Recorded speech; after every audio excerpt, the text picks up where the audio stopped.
Hi, Zizarin here, and this video we're going to be talking about the new Atlas skill points or ascendancy tree for the Atlas map. Vero made this nice little key chart, which actually highlights which ones is beyond breach, etc. I've made some sort of tier list of which ones I feel are the best. I'm gonna talk a little bit about which ones I'd take first and why. And obviously, a lot of this is also going to be for me personally. And I play hardcore solo self-found, so some things, for example, Metamorph, might be better if you play softcore. But I want to talk a little bit about how I feel about them. Here, on the first one, this is Hayward Hamlet, and in my opinion, Nature's Favor is by far the best one. It just looks really, really good, and I'd probably be rushing for that. Amplified as well, the problem is here, I want two, and it depends a little bit which ones I would take first. Because there's some builds I do, let's say Essence Drain as an example, where I really need the special essences like Delirium, and then I would probably be at least rushing Control Corruption, and maybe also Amplified. And being able to get Deafening essences, or just really, really good essences in general, is so strong for a lot of builds, especially on Solo Self-Found. And with Spellslinger getting Battle Mage and that stacking, then getting Deafening Anger and stuff early could be huge. So this is a little bit build dependent. But most likely I'd be rushing Amplified and Nature's Favor, at least for my first 8 points, and the first 4 depending on what build you're playing. The Grove's Call, really, really good as well. That's the 4th on the list. So these are all the top 4. 5th one, Bribery, is really, really good as well. This is going to give you a large amount of currency. I've had straight up 3 Exalted Orbs drop from this. So you could just get very, very good rewards. I do like Bribery as well. I just don't know if I can fit it in. If you don't like essences, you could go for Bribery instead of essences. I think they're kind of too strong for Self-Found to pass up. Here we're looking at turns and the best one here is the Great Migration. Just gonna make sure I'm not blocking it here. This is insane. That basically means that every 20 bestiary maps, you're gonna get 40 to 50 red beasts, or sorry, beasts, and a lot of those will be red beasts. So both big game here. Obviously, you always do need the pre one, but insane, just super mandatory. There's so many good beasts already, and for Soul Self-Found, it's just going to be insane. It actually means you will get things like Split Beast to duplicate your 6 links, or to actually craft more with now. Just so strong, it's insane. One of the strongest nodes on all the trees. Also, I forgot to mention, but you do get 10 of these points, 10 points here, so you get to choose 5 notables, and the way you get them is by fighting the different Maven fights. So it's 3, 4, 6, and 10. Other than that, it is going to be a little bit of a choice for what the third best one here is between Greater Forces and Exotic Goods. So Greater Forces is basically that you get more rewards, that the rewards go up faster by how far away you are from the mirror. And this is very good. It can be very, very rewarding, but also we don't know what the valuable item from Exotic Goods with Invasion is, which also makes it so insanely strong. It could be, for example, alt league uniques, right? We don't know that yet. So this is going to need a little bit of testing, but I can see a lot of people rushing Exotic Goods, and that being insanely strong. A lot of people love Delirium, especially on powerful builds. So both of these are very, very good choices and a rough choice to choose between. That which you seek, just really, really good, even on its own if you don't take Greater Forces, because it's 10% chance to get a Mirror of Delirium, and often that can be very rewarding. Let's look at Lex Proxima. Now, surprisingly, Torment getting a large, enormous, massive, girthy buff from this. It's actually insane. It's so risky, but it is definitely the best node in Lex Proxima. Up to 20 rare monsters in the area are possessed and their minions are touched. This can be insanely rewarding. Some of the possessed coast rewards is stuff like guaranteed unique, guaranteed map, guaranteed basically an Arcanist shrine, and there are sextants that give you really, really good rewards where you're dropping scarabs from coasted monsters. This is insanely dangerous because some of the ghosts are so deadly, and whenever a martyr has touched the monster in the pack, they'll explode on death. So it's insanely dangerous. I can see myself rushing this as the first 2 points. very easily. And then clearing those maps a lot slower. But it'll be so rewarding. I can see people going like, "Oh my god, dude, this is gonna get nerfed," kind of power here. So in softcore, it's a no-brainer, and up to 20 means that if there's 16 rare monsters, that you're just missing out on 4, right? So you're always getting at least up to 20. Other than that, invading force, really good. Breaches in the area of 30% AoE, monster density, and 50% XP makes breaches a lot better to do. This is more likely the region I will be running breach in if I am going to be running it. I'm not a big fan of how breach has been lately. They've made it feel kind of weak. And the others here are a little bit on noob traps because it's not, you don't get that many stones. It's not good enough, I think. But it's okay. And being upgraded to charged and enriched is a bad thing because that means you can't upgrade them to pure. So a little bit of a noob trap, but yeah. If you do want to delve, these are insane, right? 500 additional sulfite on completion. Really good from a red tier. So I would say they are worth taking if you like delving, but I don't. So I would probably end up with the breach ones here as the filler, with taking Seance first, then the harvest ones, and then probably just the invading force here, and not end up within their grasp. Again, depends a little bit. Let's move down to Lex Ioris. I put this as tier 1 with a question mark. Like, it could be tier 1 or it could be tier 10. Like, you know, the worst. Incursion in area contains the Vile Flesh Merchant, which sounds like a fucking hilarious name for a prostitute. But, we just don't know what it does. We don't know what it is yet. Bex won't tell us. Other than that, Compulsive Hoarder, by far the best one. This is insane. 15% chance you can generate 3 additional reward types, which just basically means you are getting so much. So very strong. And yeah, it's almost guaranteed that you will take this. So Pathological is whenever you drop a map in this area, they have a 10% chance to have between 1 and 5 Delirium Orbs. That's even stronger than what I initially thought, because initially I thought it was when you put them in. But this means that you actually get to like choose to run them later when you're strong enough to run them. So it's really strong. Prosperous Promise as well, really strong. You just have a passive chance to get Kadira Pirandas, and you keep actually passively getting Pirandas chests. So you, even on Soul Self-Fund, can like over time collect like a reasonable amount of Pirandas coins. And you would need, I think it's like 15 or 20k for a Headhunter, and then with the less Pirandas coins, you'll have even more than normal. This is the Omega LOL no never on hardcore. This is insane. Like, I can pretty safely say I will only take this if I really want the character to die. Metamorph in the area deal 50% more damage and have 100% more life.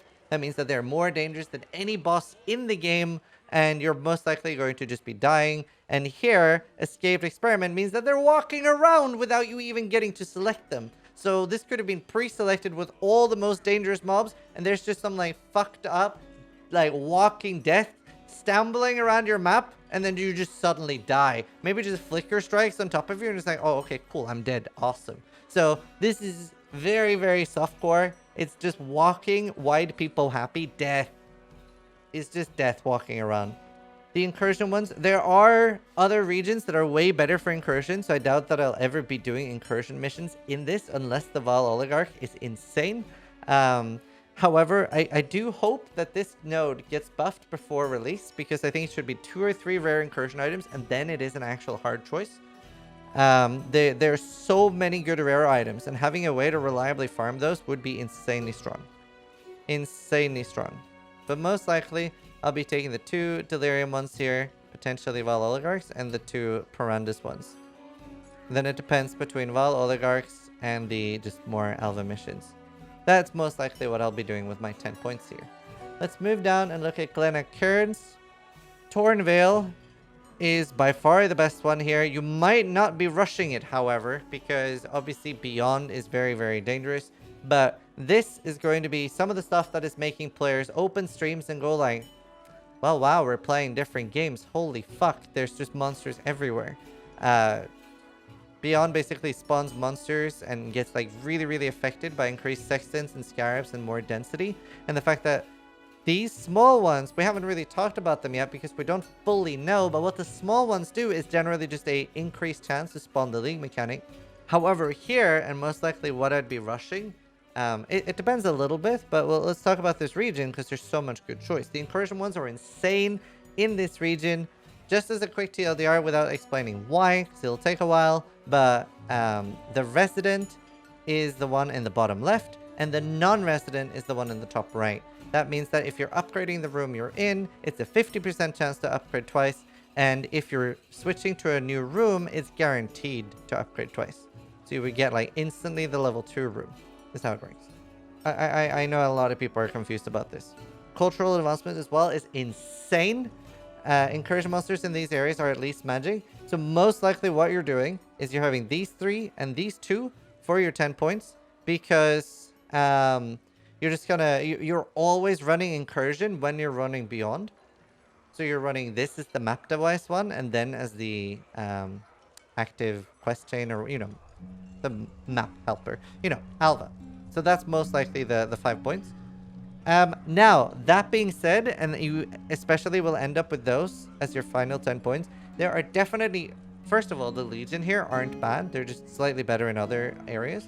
But tamper-proof is also insanely strong. I will definitely be speccing into this at times. Maybe hoarding things like Monstrous Treasure, the 6 strong boxes, and then maybe, like, and especially as a good Soul Self-Fund approach, but also good for making money on Trade League.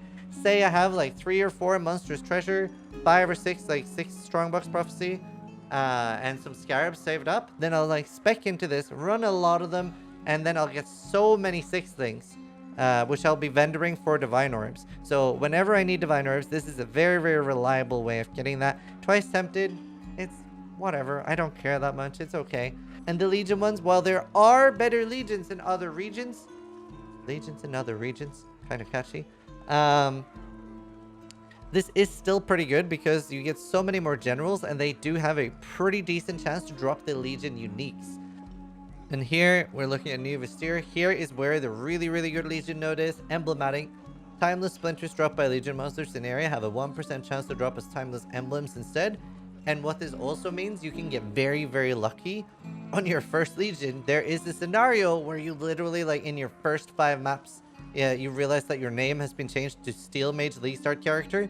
And, you've got 3 emblems in, like, your first few maps. And you're like, what the fuck just happened? Right? And that can't normally happen. So it adds like a chance. Like on average, it's just that it doubles your splinters. But for Steel Mage, you're going to instantly get like full emblems. So that's really, really cool. It's like such a strong node. And then we also have like War Supplies. Like both of these are just so good. War Supplies, each Legion contains an additional Warhorde. It's just so good. It's just so good. And you don't even need to be Steel Mage for this. High value targets. Also very good. Like this is the region I'm going to be running my Legion in. You get 3 additional sergeants, and they will always have rewards over their head. Both Abyssal Army and Votive Horde are also very, very strong. 50% increased XP, 100% more monsters is decent. It makes them like more worth running. But Votive Horde, the troves will have a 10% chance to drop a rare item with an Abyssal Socket. I hope that they are experimenting with Smart Loot here as well. Smart Loot means that it just rolls better and makes more sense. But it's also +3 level of the troves, making it easy to farm bases, and you don't actually need to go downstairs. This is like from the chest that spawns, and they have 200% increased quantity, giving even more bases. So much more. We have more like autonomy over our own atlas and target farming. It's really, really cool. The delve stuff can be good to take, especially this one, to get more missions, but the delve ones can still be good to take if you want to focus on delve. I'll most likely not be doing this. Moving on to Valdo's Rest. Here we have Test of Loyalty as the best one. This is insane. It basically means whenever you do level 1 up, like a betrayal, like if you have Vagan and Vagan is about to go from level 1 to 2, he actually goes straight to level 3 because 100% chance to gain an additional rank when you're executing, which is what levels them up. This is the region you are going to be running Betrayal in. You don't necessarily need Gut Instinct either, so it's just this one node making it so powerful. Other good nodes in this region is Mass Mycelium. You're getting multiple lanes, and they have a 50% chance for an additional reward, so I would definitely recommend that as my second.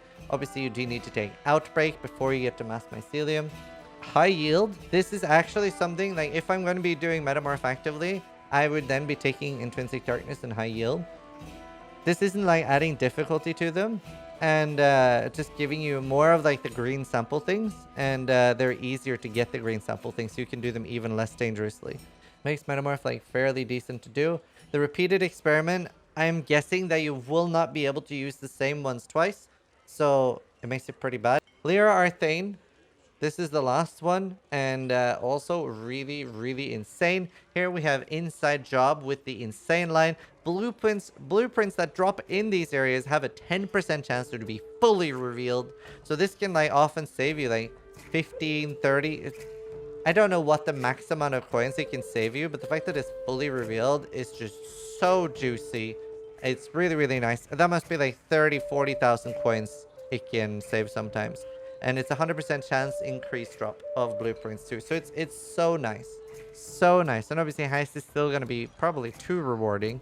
Epidemiology as well looks really, really good. Blighted chests have 100% more chance to contain blighted maps.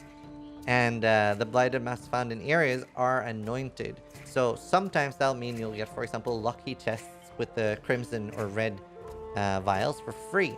And that can be really, really good. And then you have to take Spores of the Wind before that. So that will most likely be my first 4. I can see myself rushing Inside Job. And then taking these 4 or 2 next. Immune Response. I like it and I don't like it.